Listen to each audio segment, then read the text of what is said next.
சன்லேண்ட்ல சமைச்சா சக்தி தானா வரும். Shape your career at KMCH and Dr. NGP Institutions, Coimbatore. Admissions open. This summer, meet the magical mermaid at VGP Marine Kingdom from April 12th till May 31st.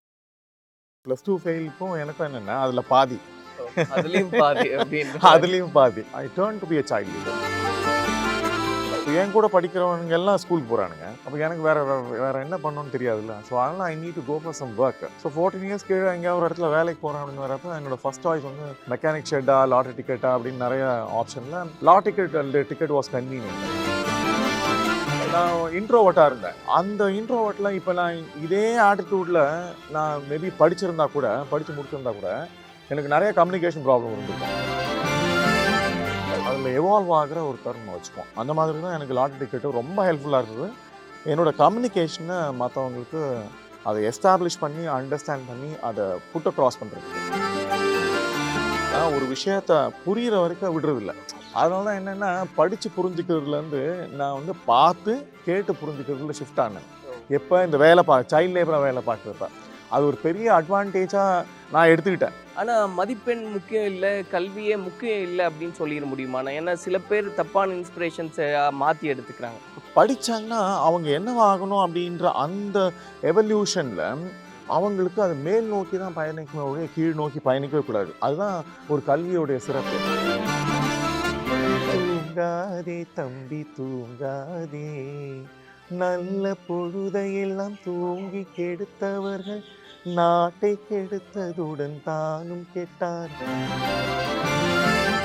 உங்களுடைய பேச்சு அப்படின்றது நிறைய பேருக்கு ஒரு மிகப்பெரிய நம்பிக்கையை உண்டு பண்ணுது அப்படின்னு பார்க்குறோம். குறிப்பாக மாணவர்களுக்கும் இளைஞர்களுக்கும். நான் உங்ககிட்ட கேட்க விரும்புகிறதே ஆரம்பத்தில் இந்த +2 ஃபெயில் அப்படின்ற ஒரு மூவி நான் பார்த்தேன். அதுக்கும் உங்களுடைய வாழ்க்கைக்கும் வந்து சம்மந்தம் இருக்குது அப்படின்றத புரிஞ்சிக்க முடியுது. எந்த அளவுக்கு அதுக்கும் இதுக்கும் கனெக்ட் இருக்குன்னு பார்க்குறீங்கன்னா? +2ல் பாதி 6 இல்லையா, அதனால் 6th ஸ்கூல் ட்ராப் அவுட்னால ட்ராப் அவுட்டுக்கு நிறைய ரீசன்ஸ் இருக்கும். இப்போல்லாம் ட்ராப் அவுட் யாரும் ஆகிறதில்ல, ஏன்னா பாலிசி அலோவ் பண்ணுறதில்ல. ஆனால் ட்ராப் அவுட் ஆகிறதுக்கு எனக்கு ரீசன் என்னென்னா, எல்லா சப்ஜெக்டில் ஃபெயில் ஆனதுனால வேறு வழி இல்லை, ஸ்கூலில் விட்டு துரத்தியதுனால வேலை பார்க்கணுன்ற அவசியம் அதுதான். ஸோ அதனால் +2 ஃபெயிலுக்கும் எனக்கும் என்னென்னா அதில் பாதி அதுலேயும் பாதி. ஓகே. ஸோ அதாவது இது ஸ்கூல் எஜுகேஷன் முடிக்கிற டைம் அது +2. இது இன்பிட்வீனில், அதாவது அப்போ தான் செகண்டரி எஜுகேஷன் ஆரம்பிக்குது. ப்ரைமரி எஜுகேஷன் முடிச்சு செகண்டரி எஜுகேஷன் ஆரம்பிக்கிற டைமில் ஆரம்பித்து அது 1 இயர் முடிகிற டைமில் ட்ராப் அவுட். ஸோ அதுதான் கனெக்டு. பட் அதில் வந்து அந்த அந்த ஸ்டோரி நான் இன்னும் பார்க்கல ஆக்சுவலாக. It has become an IPS ஆஃபீஸர்னு. பட் அது வந்து it doesn't talk about anything about child labour அந்த மாதிரியான ஓரியன்டேஷன் இல்லை. பட் எனக்கான இந்த இதில் வந்து பார்த்திங்கன்னா ஐ turn to be a child labour. So அதுதான் இங்கே அந்த அந்த அந்த ஃபேக்டர். வேறு ஒன்றும் ஸ்பெஷல் இல்லை அதில். ஸோ அப்போ அதில் கூட எந்த மாதிரி இருந்தது அப்படின்னா, அந்த 12th ஃபெயில் அப்படின்ற மூவியில் அவரும் நிறைய ஸ்ட்ரகிள்ஸ் எல்லாம் ஃபேஸ் பண்ணி IPSக்கு என்ன பண்ணணுன்றது தெரியாமலே டெல்லிக்கு போய் அதுக்கப்புறம் அதெல்லாம் தெரிஞ்சுக்கிட்டு அதுக்கப்புறம் நிறைய ஒர்க்கெல்லாம் பண்ணிவிட்டு சைமல்டேனியஸாக படித்து முன்னேறி வருவார். ஸோ ஆனால் உங்களுடைய லைஃப்பில் நான் கேள்விப்பட்டிருக்கேன், நான் லாட்ரி டிக்கெட்லாம் விற்று அப்படி ஒரு சுச்சுவேஷன் இருந்தது அப்படின்னு. எதனால அப்படியான ஒரு நிலைமை இருந்ததுன்னா, படிப்பு வரலன்றதுனால தானா இல்லை? படித்தா வேலைக்கு போகணும். இப்போ படிப்பு வரலனாலும் என்ன பண்ணுறது, வேறு வழி இல்லைல்ல. இல்லை வீட்டில் ரொம்ப நேரம் உட்கார முடியாது. எவ்வளோ நேரம் உட்காந்துருந்தா இப்போயே நம்மளுக்கு கோவிட் டைமில் போர் அடிச்சிருச்சு இல்லை, ஒரு வாரத்துக்கு அப்புறமே நம்மளால் என்ன பண்ணோன்னு நம்மளுக்கு தெரியல. அந்த மாதிரி கொஞ்சம் டைம் பீரியடில் you will get board. Either you have to move out. இப்போ என் கூட படிக்கிறவங்க எல்லாம் ஸ்கூலுக்கு போகிறானுங்க. அப்போ எனக்கு வேறு என்ன பண்ணணுன்னு தெரியாதுல்ல. ஸோ அதனால் I need to go for some work. அது இப்போ நம்ம சைல்டு லேபர்னு சொல்கிறோம், ஏன்னா 14 இயர்ஸ் கீழே இருக்கிறது எல்லாமே சைல்டு லேபர். ஸோ 14 இயர்ஸ் கீழே எங்கேயாவது ஒரு இடத்துல வேலைக்கு போகிறேன் அப்படின்னு வரப்போ என்னோடய ஃபர்ஸ்ட் சாய்ஸ் வந்து மெக்கானிக் ஷெட்டா, லாட்டரி டிக்கெட்டா அப்படின்னு நிறைய ஆப்ஷனில் lottery ticket was convenient. But in fact அது எனக்கு ஒரு பெரிய அட்வான்டேஜாக இருந்தது என்னோட சிவில் சர்வீஸோட அந்த ப்ரிப்பரேஷன் ப்ராசஸில். அது ரொம்ப இன்ட்ரெஸ்டிங்கான விஷயம். அது எப்படின்னா அது பாசிபிள் இல்லை. இப்போ நம்ம ஸ்கூலுக்குள்ளே இருக்கிறப்ப நம்ம ஃப்ரெண்ட்ஸ் கிட்ட பேசிக்கிட்டே இருப்போம்ல. இப்போ நார்மலாக பசங்களுக்கு என்ன கம்யூனிகேஷன் ப்ராப்ளம் தான். இன்றைக்கி நிறைய படிக்கிறோம். திருவள்ளுவர் சொல்கிற மாதிரி இன்னொரு ஊர்த்தும் நாரா மலரணியர் கற்றது உணர விருத்துறையார்னு. நான் அந்த லாட்டரி டிக்கெட்டை விற்கிறப்ப ஆரம்பத்தில் யார் வாங்குவாங்க யார் வாங்க மாட்டாங்க, வாங்குவாங்களா வாங்க மாட்டாங்களா, காசு இருக்கா காசு இல்லையா, எப்படி கன்வின்ஸ் பண்ணோம், எப்படி மார்க்கெட்டிங் பண்ணோம் அப்படின்லாம் இல்லை. ஆனால் எனக்கு ஒரு நாளும் ஒரு லாட்ரி டிக்கெட்டும் விற்கிறப்ப ஐ ஐ லேர்ன்ட் ஆக்சுவலாக அதை கற்றுக்கிட்டேன். எப்படி யார் வாங்குவாங்க, யார் வாங்க மாட்டாங்க, யார்கிட்ட காசு இருக்குது, யார்கிட்ட காசு இல்லை, நம்ம பேசுகிறத நிச்சயமாக அவங்கள வாங்க வைக்குமா வாங்க வைக்காதா அப்படின்ற இந்த எவல்யூஷனில் ஒரு 2-3 வருஷம் எவல்யூஷனில் நான் இன்ட்ரோவர்ட்டாக இருந்தேன். அது வரைக்கும் இன்ட்ரோவர்ட்டாக இருந்து ஸ்கூலில் யார் கூட எனக்கு 1-2 ஃப்ரெண்ட்ஸ் தான் இருப்பாங்க. அந்த இன்ட்ரோவர்ட்டில் இப்போ நான் இதே ஆட்டிடியூடில் நான் மேபி படித்து முடிச்சிருந்தா கூட எனக்கு நிறைய கம்யூனிகேஷன் ப்ராப்ளம் இருந்திருக்கும். இன்ஃபேக்ட் ஒரு நாளைக்கு ஒரு 300-400 மக்களை டிஃப்ரெண்ட் பெர்மிட்டேஷனில் பார்க்குறேன்ல, அந்த 300-400 மக்களோட பேசுறது, பழகிறது, அவங்கள தெரிஞ்சுக்கிறது, அவங்கள புரிஞ்சுக்கிறது அப்படின்ற அந்த விஷயம்தான் இன்டர்வியூவில் என்னோடய இன்டர்வியூ ப்ராசஸ்க்கு ரொம்ப எக்ஸலண்ட்டாக அது யூஸ் ஆச்சு. எங்கேயோ எப்பயோ நான் இந்த 6th ஸ்கூல் ட்ராப் அவுட் கூட எனக்கு கூட யோசித்தேன், இந்த ட்ராப் அவுட்டான ஃபேக்டர்ஸ்லாம் எங்கேயாவது யூஸ் ஆகுமா அப்படின்னு. நிச்சயமாக வாழ்க்கையில் ஒரு நாளும் ஒரு தருணமும் எங்கேயோ ஒரு பெரிய கட்டத்தில் அது யூஸ் ஆகும் அப்படின்னு தெரிஞ்சுக்கிட்டோன்னா அதை நாம் கற்றுக்கிற தருணமாக வச்சுப்போம், அதில் எவால்வ் ஆகிற ஒரு தருணமாக வச்சுப்போம். அந்த மாதிரி தான் எனக்கு லாட்ரி டிக்கெட்டு ரொம்ப ஹெல்ப்ஃபுல்லாக இருந்தது. என்னோடய கம்யூனிகேஷனை மற்றவங்களுக்கு அதை எஸ்டாப்ளிஷ் பண்ணி அண்டர்ஸ்டாண்ட் பண்ணி அதை புட்டை க்ராஸ் பண்ணுறதுக்கு. ஸோ நான் இப்போ பார்க்கும்போதுன்னா உங்களுடைய ஸ்பீச்சஸ் மெயினாக அதில் ஒர்க் அவுட் பண்ணுற வீடியோஸ் அப்படின்னு பார்க்கும்போது சின்ன வயசில் நீங்கள் படித்து அந்த ஒரு டிஸார்டர் இருந்தது, அதில் வந்து ஒரு 300 தடவை படித்தாதான் என்னால் புரிஞ்சுக்க முடியும்னும் போது பேசிக்காக வந்து படிக்கிற அந்த சின்ன வயசில் நமக்கு ஒரு எண்ணம் இருக்கும் இல்லையாண்ணா. இப்போ ஒரு பேஜ் வந்து 4 தடவை படிப்போம், அதுக்கு மேலேயும் வந்து புரியல அப்படின்னா நம்ம எடுத்து வச்சுட்டு பேசாமல் விட்டுருவோம். அப்போது 300 தடவை படிக்க முடியுமா அப்படின்றதே கேள்வியாக இருக்குது. 300ன்றது எக்ஸாசரேட் பண்ணுற நம்பர்ஸா இல்லை நிஜமாகவே அது நடந்ததா? இல்லை, அதாவது நான் எந்த விஷயத்தையும் வந்து பார்த்திங்கன்னா அது நான் நேற்று கூட சொல்லிட்டு இருந்தேன் என்னோட ஒரு மீட்டிங்கில். அண்டர்ஸ்டாண்டிங் அப்படின்றது கம்ப்ளீட் இல்லை, அண்டர்ஸ்டாண்டிங் அப்படின்றது அது எவால்வ் ஆகிற விஷயம். புரிஞ்சுக்கிறது அப்படின்றதே அது ஒரு எவால்வ் ஆகிற விஷயம்தான். எதையும் நான் இதை முழுமையாக புரிஞ்சுக்கிட்டேன் அப்படின்னு நான் சொல்கிறதே ரொம்ப மடத்தனமாக இருக்கும், ரொம்ப அபத்தமாக இருக்கும். ஏன்னா பல்வேறு கட்டங்களில் பல்வேறு ஆங்கிளில் நிறைய விஷயங்களை புரிஞ்சுக்க வேண்டியது. அது இந்த கம்ப்ளீட் ப்ராசஸில் இந்த லைஃப் நம்மளுக்கு பத்தாது. அந்த மாதிரி எனக்கு என்னென்னா ஒரு விஷயத்தை புரிகிற வரைக்கும் விடுறதில்ல.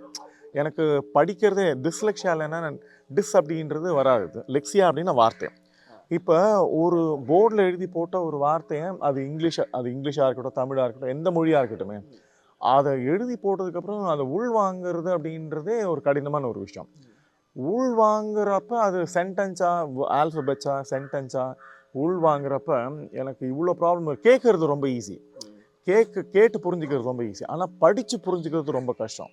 இதுதானே லேர்னிங் ப்ராசஸ்ஸு. எல்லாத்தையும் படித்து தான் புரிஞ்சுக்கணும் அப்படின்னு நினைக்கிறோம். அதனால தான் என்னென்னா படித்து புரிஞ்சுக்கிறதுலேருந்து நான் வந்து பார்த்து கேட்டு புரிஞ்சுக்கிறதுல ஷிஃப்ட் ஆனேன். எப்போ இந்த சைல்ட் லேபராக வேலை பார்க்குறப்ப அது ஒரு பெரிய அட்வான்டேஜாக நான் எடுத்துக்கிட்டேன். ஏன்னா இல்லைன்னா நான் புக்கை பார்த்தே எல்லா விஷயத்தையும் புரிஞ்சுக்கணும், எல்லா விஷயத்தையும் நான் தெரிஞ்சுக்கணும் அப்படின்னு வரப்ப ஐ ஹேட் லிமிட்டேஷன். ஸோ இப்போ என்னென்னா நான் மெக்கானிக் ஷெட்டில் வேலை பார்த்தது, லாட்ரி டிக்கெட் கடையில் வேலை பார்த்தது, சவுண்ட் சர்வீஸ் கடையில் வேலை பார்த்தது, இது எல்லாமே பேசிக்கான ஒரு சயின்ஸும் சோஷியல் சயின்ஸும். இதை இந்த எஜுகேஷனை 8th 10th +2 ப்ராசஸ் ஆக்குறப்ப நான் டெய்லி நடந்துக்கிட்டு இருக்க விஷயத்தை தான் இந்த புக்கில் பார்த்துக்கிட்டு இருக்கேன் அப்படின்ற அந்த ப்ராசஸ் தான் என்னை ரிப்பீட்டடாக இந்த விஷயங்களை செய்ய சொல்லி அதை புரிஞ்சுக்கிறதுக்கான. அது 300 அப்படின்றது number, it's not an exact number, but repeated process. என்னோட ஆழ்மனசுக்குள்ள அது ரொம்ப ஆழமாக பதிகிற வரைக்கும் விடுறதில்லை.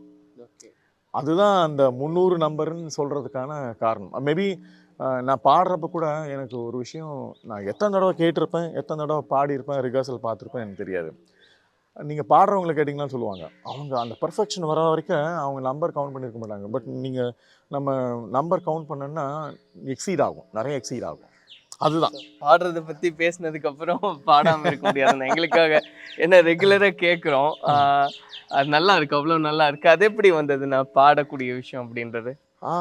அப்பா பாடிக்கிட்டே இருப்பாங்க. அதாவது காலையில் நாங்கள் இப்போ ஏஞ்சின்னு வச்சுக்கிங்களேன், தூங்கிட்டு ரொம்ப நேரம் தூங்கிட்டு இருந்தோம்னு வச்சுக்கிங்களேன், அவர் வந்து தூங்காதே தம்பி தூங்காதே, நல்ல பொழுதையெல்லாம் தூங்கி கெடுத்தவர்கள் நாட்டை கெடுத்ததுடன் தானும் கெட்டார், சிலர் அல்லும் பகலும் சிறு கல்லாயிருந்து விட்டு அதிர்ஷ்டம் இல்லை என்று அலட்டி கொண்டோர் அப்படின்னு சொல்லி எங்களை எங்களை எழுப்புறதுக்கே பாடுவார். இதெல்லாம் தான் இது எழுப்புறதுக்கான பாட்டு. இது அப்ப எழுப்புறதுக்கான தூங்க வைக்கிறதுக்கு ஒரு பாட்டு இருக்குமாண்ணா? அப்படி அப்படி அப்படிலாம் குறிப்பா இருந்திருக்காது. பட் எங்களை பார்க்குறப்ப இந்த மாதிரியான பாடல்கள்லாம் இருக்கும். அதனால ஒரு ஒரு கட்டத்துலையும் இந்த பாடல்கள் வந்து என்னுடைய வாழ்க்கையில ஏதோ ஒரு கட்டத்தில் நம்ம கேட்குறோம் பார்க்குறோம் இல்லையா, அந்த மாதிரி இந்த பாடல்கள்லாம் மனசுக்குள்ளே ரொம்ப ஆழமாக பதிஞ்சதுனால இது வந்து நம்ம எல்லா விஷயத்தையும் நம்ம வந்து ஆர்வத்தோடு செய்ய மாட்டோம், விரும்பி செய்ய மாட்டோம், ரொம்ப பேஷனாக செய்ய மாட்டோம். ஆனால் எனக்கு என்னென்னா எந்த வேலை செஞ்சாலும் அதை ஆர்வத்தோடு புரிஞ்சுக்கிற, அதில் நம்ம வந்து நம்ம ஆழ்ந்து நம்மளை உணர்ந்து செய்யணும் அப்படின்றதுனால எல்லா விஷயத்தையும் கற்றுக்கிறதுல ஆர்வம் இருக்குது. அந்த ஒரு விஷயம் என்னென்னா எனக்கு சமூகத்தோடும் சரி, மக்களோடும் சரி, என்னுடைய அலுவலக வாழ்க்கையோடும் சரி, அதை இணைஞ்சி அவங்கள புரிஞ்சுக்க முடியுது, அதை சிறப்பாக செய்ய முடியுது. ஆனால் இப்போ ரிசல்ட்ஸ் எல்லாம் வந்தது. 12th நிறைய பேர் வந்து நல்ல மதிப்பெண்கள் எடுத்திருந்தாங்க. சில பேரால் தேர்ச்சி பெற முடியல அப்படின்றதெல்லாம் பார்க்குறோம். இந்த மாதிரியான ஒரு ஸ்டேஜஸில் வந்து மதிப்பெண்லாம் அவ்வளோ பெரிய ஒரு விஷயம் இல்லை அப்படின்லாம் பேசுகிறோம். உண்மைதான். அதை தாண்டியும் ஸ்கில் அப்படின்றதெல்லாம் இருக்குது. ஆனால் மதிப்பெண் முக்கியம் இல்லை, கல்வியே முக்கியம் இல்லை அப்படின்னு சொல்லிட முடியுமாண்ணா? ஏன்னா சில பேர் தப்பான இன்ஸ்பிரேஷன்ஸை மாற்றி எடுத்துக்கிறாங்க. இப்போ காமராஜர் ஐயாவை வந்து உதாரணம் காமிக்கிறாங்க. ஒரு சிலர்லாம் படிக்காமலே மேதையாக வந்திருக்காங்கல்லன்ற கரெக்டு தான். ஆனால் அது சரிதானா? இப்படி ஒரு இது அடிக்கடி சொல்கிறது உண்டு. நான் வந்து ஒரு ஒரு ஒரு சைல்ட் லேபராக இருந்து சிவில் சர்வெண்ட் ஆனேன் அப்படின்றது இட்ஸ் அகெயின் ஒரு யூனிக் ஆன ஒரு காம்பினேஷன் தான் ஆக்சுவலாக அந்த மாதிரி. ஆனால் நம்ம புரிஞ்சுக்க வேண்டியது ஒன்று தான். இப்போ காமராஜர் நீங்கள் சொன்னீங்கல்ல, அவருக்கு ஆஸ்பிரேஷனும் விஷனும் இருந்தது.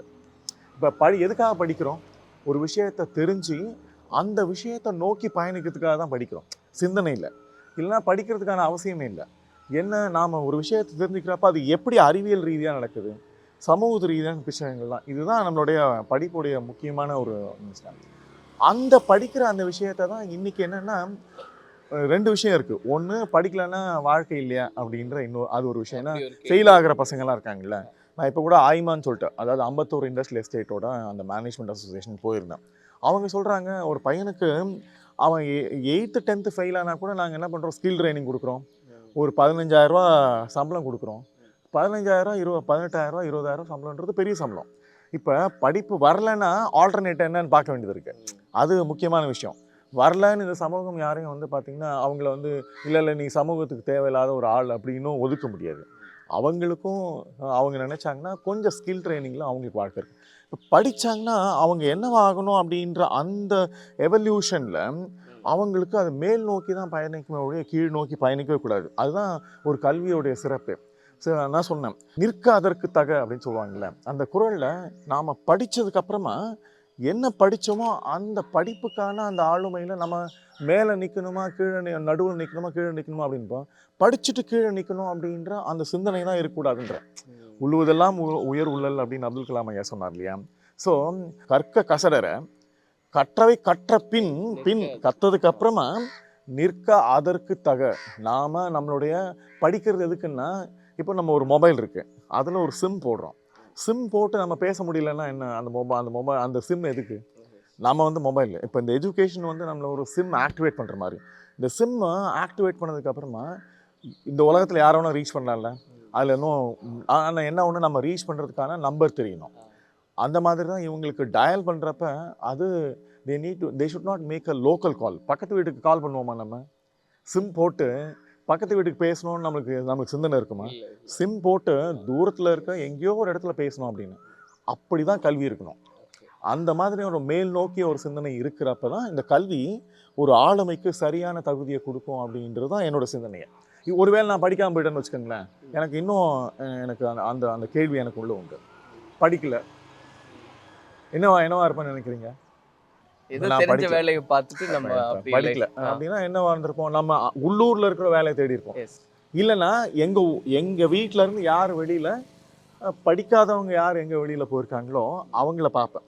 அப்படிதானே பார்ப்பேன். நாம என்ன நிலைமையில இருக்கிறோமோ, மனசுக்குள்ள என்ன நிலைமையில இருக்கிறோமோ அந்த நிலைமையில இருந்தால் நம்ம மற்றவங்களை பார்க்குறோம். அப்போ அப்படிதான் பயணிக்கிறோம். அந்த மாதிரி தான் இருந்திருக்கும். மேபி நான் இப்போ மெக்கானிக் ஷெட்டில் இருந்தேன், வேலை பார்த்தேன், ஒரு மெக்கானிக் ஷெட் ஓனராக இருந்திருப்பேன். லாட்ரி டிக்கெட் இப்போ இல்லை, சவுண்ட் சர்வீஸ் கடை இருந்து சவுண்ட் சர்வீஸ் கடை வச்சுருந்துருப்பேன். இதுதான் நடந்திருக்கும் என்னோடய வாழ்க்கையில். இந்த பயணம் தான் சொல்கிறேன். இப்போ இந்த படிப்பு என்னை ஆக்டிவேட் பண்ணியிருக்கு. என்னை ஆக்டிவேட் பண்ணணுன்னு வரப்போ நான் எங்கே வேணால் போகலாம். இந்த மொபைலை வச்சு இந்த சிம்மு உள்ளே போட்டால் யார்கிட்ட வேணால் பேசலாம். யார்கிட்ட பேச போகிறோம் அப்படின்ற அந்த சிந்தனை தான் இந்த படிப்பு நம்மளுக்கு ஒரு மேல் நோக்கிய மாற்று சிந்தனை கொடுக்கும். ஸோ சொன்ன மாதிரி இப்போ உங்களை பார்த்து நம்ம தெரிஞ்சுக்க வேண்டியது என்னென்னா, படிக்காட்டியும் நம்ம டெஃபினட்டாக ஏதாவது ஒரு வேலையில் இருந்திருக்கலாம். பட் படிச்சனால இன்னைக்கு ஐஆர்எஸ் ஆஃபீஸராக இருக்க முடியுது. இதுதான் கல்விக்கான வித்தியாசம். நிச்சயமா. சன்லேண்ட்ல சமைச்சா சக்தி தானா வரும். Shape your career at KMCH and Dr. NGP Institutions, Coimbatore. Admissions open. This summer, meet the magical mermaid at VGP Marine Kingdom from April 12th to May 31st.